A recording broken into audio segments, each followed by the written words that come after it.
Well, what's going on, guys? So today we have this story time. My wife did a sprint coming out of Wawa to retrieve her phone. Shorty turned into Usain Bolt. She turned into an Olympic runner. She's a runner, she's a track star. She was inside of the Wawa and she said, why? Because I guess she forgot her phone.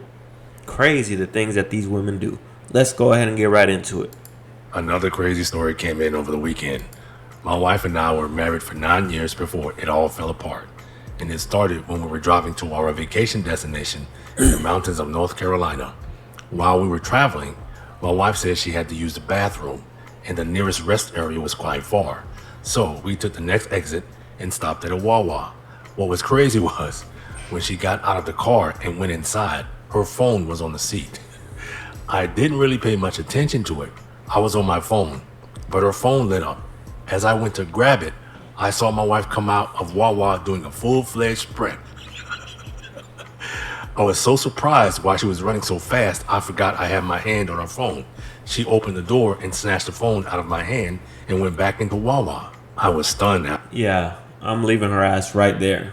I'm leaving her ass right there, bitch. Get a Uber. Wherever we came from, I don't care if we're 20 states away, get a Uber, okay? Or if anything, just call up the guy. See if he'll pick you up, right? Cuz this is the problem when women cheat is that they think the grass is greener on the other side. They think that other man is going to do all these things for them, but then they find out that motherfucker just wants to clap some cheeks. And that's why you should never take back a woman who cheated. Because a woman who cheated, she will come back. She will come back, right? If you're not like super unattractive or whatever, right? She'll probably most likely come back. But the problem with that is, she's not coming back just because she loves you so much. She's coming back because she tried something else. It didn't work out. It wasn't what she thought in her mind. And so now she's coming back. So you gotta let them learn the hard way. So let them go. Don't let them come back. After that, I was in a daze for about 10 minutes. What was so important that she had to rush out of Wawa to get her phone? Well, after she was done, Oh, you know exactly what's so important. She got videos of another motherfucker donkey fucking her with his ball slapping against her ass. Yep. There is no other reason why she would run and sprint. It's not because someone texted her. Well, not like a friend. It's not because she got an Instagram notification. It's not because she needed Apple Pay. No one sprints to the car to grab their phone. So you know exactly what was in that phone. I didn't confront her about it. I didn't want to fight on our vacation. I just filed away. I probably would have done the same thing. And this is exactly why she cheated on him. Because this is the type of guy who doesn't stand up to her, doesn't check her on things, doesn't check disrespect and nip it at the bud, right? So this man just saw her sprint. She was Usain Bolt the third running to the car to grab the phone.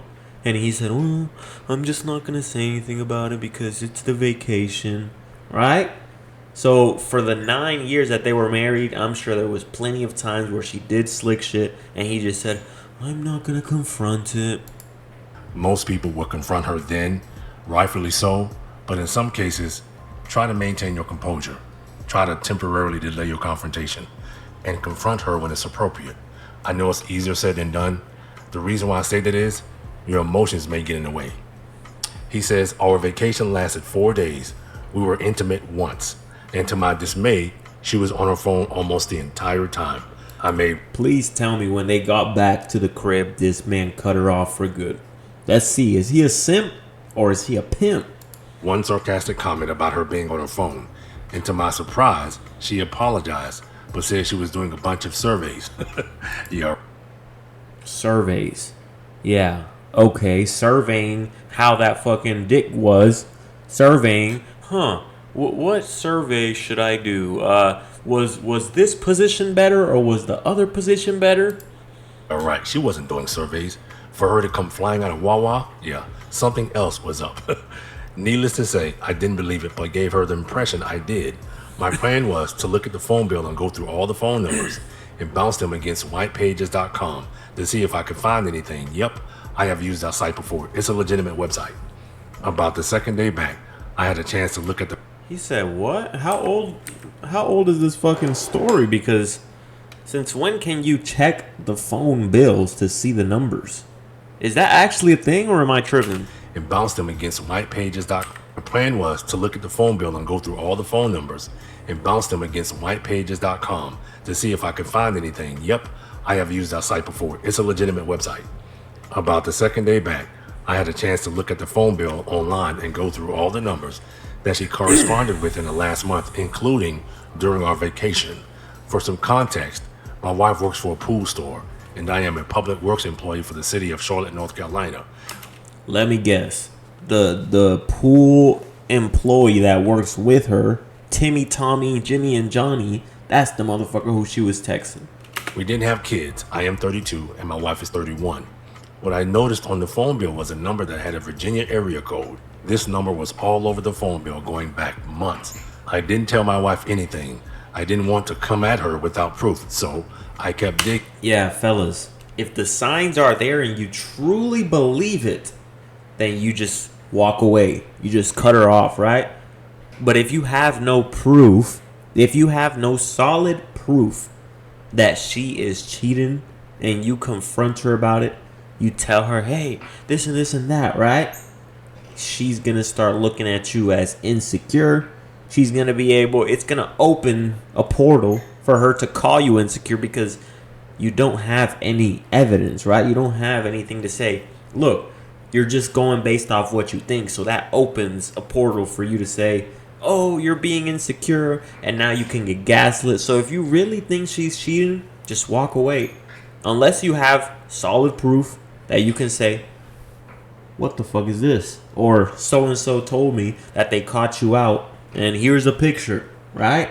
If that's the case, then confront her about it. But either way, you should just walk away.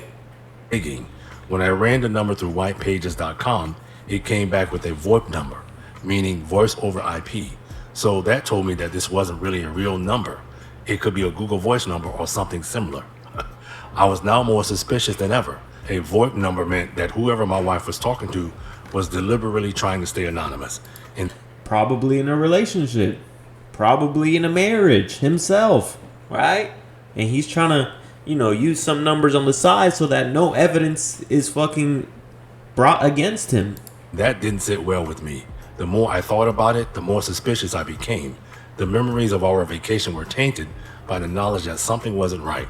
About a week after our vacation, the phone bill comes in and I go through it again. When I look at the phone bill, I see that they were chatting at like 2 in the morning and the conversation went on for about an hour. Yeah, she's doing something. Oh yeah, if a chick is texting another man at 2 in the morning, you know what goes on at 2 in the morning. Some nudes were exchanged for sure. Something she shouldn't be doing. So fast forward another few days, and my plan was to tell my wife the phone bill was out of hand and see what her response is. Well, when I asked her about it, she claimed she wasn't doing anything to make the phone bill go up. She said she was just doing surveys and texting her girlfriends. And I jumped in and said, at 2 in the morning? I guess you can't make money. She's gonna say, 2 in the morning? Were you checking? Oh my goodness, you're so insecure. Watch. She's gonna try and gaslight his ass. Doing surveys, but I am going to say, I bet she wasn't doing surveys. Then she asked, are you spying on me now? I said, there you go. What happens when you start confronting a woman, right? They don't take no accountability. They're always gonna flip it on you, right? He just asked you at 2 in the morning. She had to answer it with a question. Why? She doesn't want to give a solid answer. This is the thing about liars, right? They don't want to give a solid answer.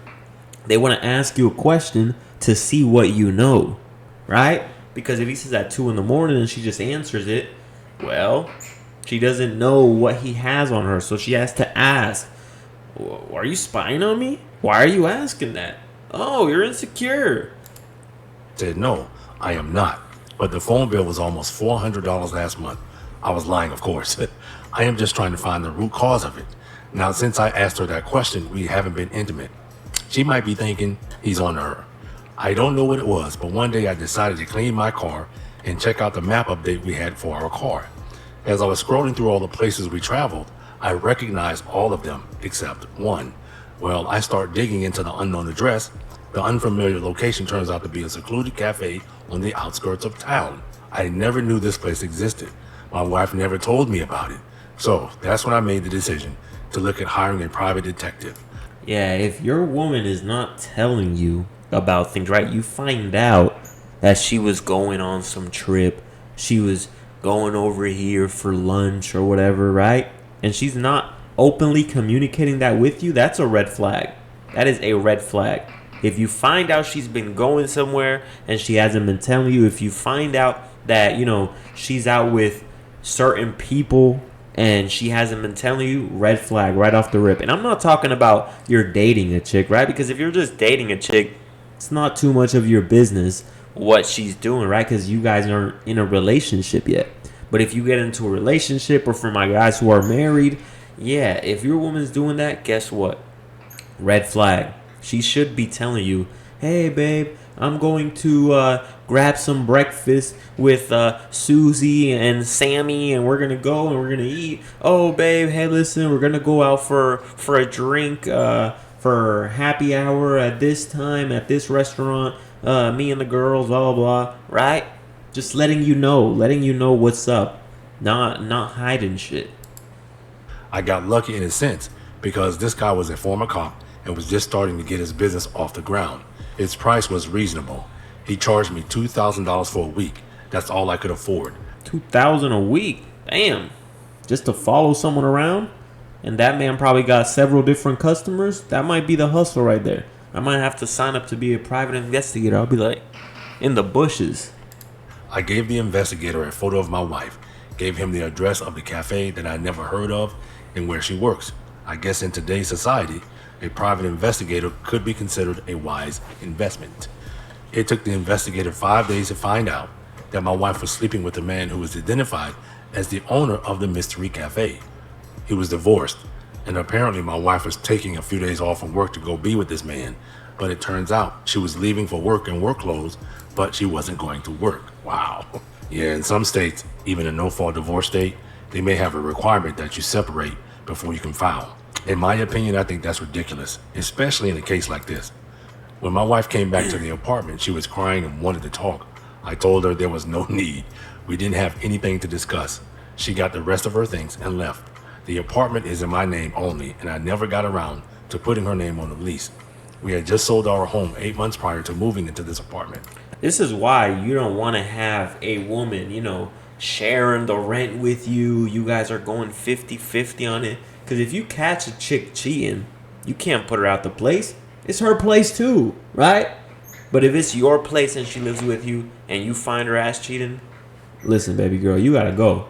You gotta pack your things and get up out of here. Because imagine that you find out that she has been cheating on you and you have to live with her. Meanwhile, she's getting her pussy taken to Pound Town. As time went by, a lot of my family and friends on my side started to distance themselves from her. Well, at the year mark, I didn't wait another day. The day I was eligible to file for divorce, I did. Remember, we had to be separated for 12 consecutive months before we could even file. I don't understand that. Like, why are the marriage laws like that? You have to wait to file a divorce? Like, why can't you just be like, listen, me and this person, we're not cool anymore, so that's it. That's what happens. Like, these whole laws of marriage, that's why most guys aren't getting married nowadays. Because it not only does it favor the woman, right, where she takes half of the shit, but also, if you find out something, you gotta wait 12 months? That's insane. By this time, she was working somewhere else, and I had her served at her new job. I didn't reach out or speak to her again after the first time she came back to the apartment wanting to talk. A few months ago, I heard her and her AP split up. Rumor has it that he cheated on her. Oh well, not my problem anymore. I appreciate you, Tony, thanks. Well, I don't really have anything negative to say. He handled it like he thought he should. Although dropping our stuff off at her job was hilarious. Anyway, thanks for tuning. Well, guys, as you can see, these women are sneaky. They're not to be trusted, okay? You can't put all your trust in anyone, really.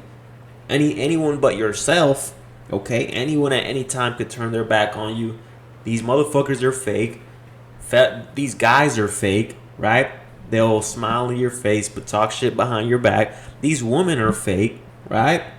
So you have to be able to spot the times when you might be, because a lot of guys out here, it's just that they're straight up insecure. Like, I know a lot of guys will say, oh, women gaslight, but a lot of guys are just really, really insecure. But they're insecure because they get with the wrong women. So they start to see little shit, and they know this chick is a thought. In the back of their mind, they know this chick is a thought. So of course you're going to be insecure. You're going to see little shit that might not even be that, but in the back of your mind, you know you're dating a thought. But when you are someone who vets women at least 6, 7, 8, 9, 10 months, right before you get into a relationship, you can spot the signs and try to see what type of woman this woman is. And I'm not saying that you should ever in a million years say, oh, my woman would never cheat on me, because that's the moment when you get blindsided. That's the moment when you get fucked up, because you're thinking this woman is perfect, she would never cheat on me. And it's not to be paranoid, but it's to understand that, it can happen. So just be prepared. If it does, understand how are you going to go through it. You have to have the mindset of, listen, I'm not saying it's going to happen, but I know that it's a possibility. It's always going to be a possibility. Any relationship, man or woman, it's always a possibility. It doesn't mean that it's going to happen for you to be insecure and be over here scared and thinking about, oh, is she going to do it? Where is she? Oh, let me ask her for her location, right? But it's always to have in the back of your mind, it can happen. Understand that. Doesn't mean she's going to, but understand that it's a possibility.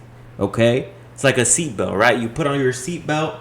It's not because you're expecting to crash, but it's a possibility.